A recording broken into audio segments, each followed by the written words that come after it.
Je lis la Bible tous les matins. Enfin, j'essaye. Cette année, j'ai commencé un guide de lecture qui fait lire la Bible en un an. Donc, on a un certain nombre de chapitres à lire. La semaine, j'arrive bien parce que c'est rythmé. Enfin, je me lève, ensuite je me prépare, après je lis ma Bible, après je pars en cours. Mais le week-end, j'ai plus de mal parce que c'est moins fixé. Donc, voilà. Généralement, j'ai mon retard à rattraper en fin de week-end. Et c'est des parcours sur la semaine en petits chapitres?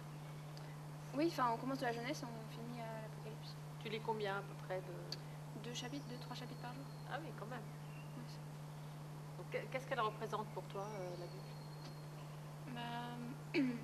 Ça a représenté une part assez importante parce que je sais que quand je vais pas le faire, ça veut dire que je vais pas avoir mon temps où je vais me poser, où je vais pouvoir lire tranquillement et puis parler à Dieu. Et donc, je vais tout de suite considérer ma journée un peu plus speed et plus speed. Et alors que si je prends mon temps biblique, ça va me permettre de me poser et d'écouter Dieu aussi. Donc c'est un temps de méditation. Ouais, je lis, j'essaye de comprendre ce qu'il veut me dire, de voir peut-être plus ce qu'il y a pour moi, de me remettre dans le contexte aussi. Elle est facile à comprendre? Non, pas. Enfin, ça dépend quel passage. Je sais que j'ai plus de mal avec l'Ancien Testament, mais j'ai aussi d'autres livres qui me remettent dans le contexte et qui me disent là, si c'est expliqué de telle manière, c'est parce que ça s'était passé comme ça, voilà. Et donc ça m'aide à mieux comprendre et à mieux me mettre dans l'esprit de celui qui l'a écrit. Alors moi je prends vraiment la Bible en fait comme plutôt un livre philosophique qui nous aide dans notre vie. Après c'est vrai que j'ai pas trop l'habitude de lire la Bible seule parce que généralement quand j'essaye je tombe sur des textes que je comprends pas forcément, j'arrive pas à faire le lien vraiment avec la vie courante, les disputes qu'on peut avoir, les problèmes qu'on rencontre. Donc c'est pour ça que j'aime beaucoup lire la Bible en groupe.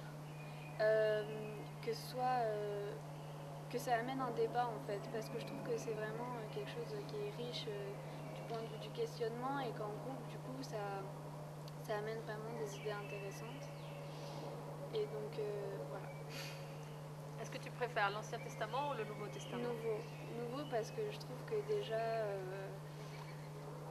il y a le personnage de Jésus, je trouve que c'est des histoires d'hommes aussi, Paul, les apôtres, on voit vraiment leurs histoires, leur parcours qui sont pas forcément parfaits, et donc c'est vrai que là pour le coup on peut plus s'identifier La Bible pour moi c'est un livre où on a mis, où plusieurs personnes ont écrit ce qu'elles pensaient à l'époque de la religion et notamment du christianisme.